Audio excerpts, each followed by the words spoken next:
بسم اللہ الرحمن الرحیم۔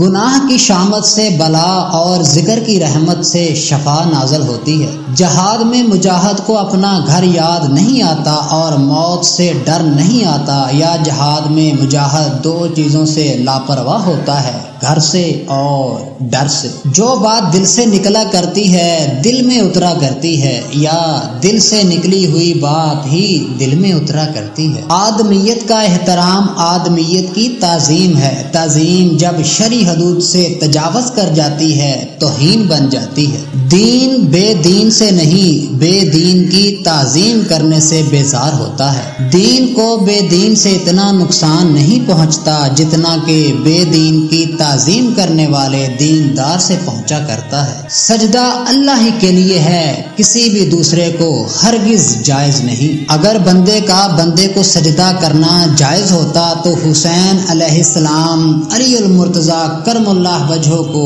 اور علی المرتضیٰ کرم اللہ وجہہ محمد رسول صلی اللہ علیہ وآلہ وسلم کو ضرور سجدہ کرتے۔ اللہ کے بندو اللہ سے ڈرو اور سجدہ صرف اللہ ہی کو کرو۔ اللہ کے بندو سجدہ اللہ ہی کے لیے ہے، بندوں کو کبھی سجدہ نہ کرو۔ اس دنیا میں بڑے بڑے اور بھلے بھلے آئے، جنید جیسے اور شبلی جیسے آئے، ہر کسی نے اپنے اللہ کو سجدہ کیا اور کسی نے بھی بندوں سے سجدہ نہیں کروایا، نہ ہی کسی کمال کا کوئی دعویٰ فرمایا۔ مٹی میں مٹی ہو کر رہے اور کسی بھی شکل میں کبھی نمائش نہ کی۔ اپنے آپ کو اللہ کہلانے والے اللہ کے بندے اپنی تخلیق پہ غور کر۔ اللہ نے بندے کو پانی کے ناچیز قطرے سے تخلیق کیا، آزاد درست فرمائے، عقل بخشی، حسن و جمال بخشا اور سب کچھ بخشا، صرف ایک حکم دیا، مجھ کو سجدہ کر، میری ذات و صفات میں کسی دوسرے کو شریک نہ کر۔ بندے کے قبضے میں کوئی شے نہیں، بندہ عاجز و مسکین، ضعیف و ناتواں ہے، مگر جب اللہ کا بن جاتا ہے اللہ کے سوا کسی اور طرف کبھی متوجہ نہیں ہوتا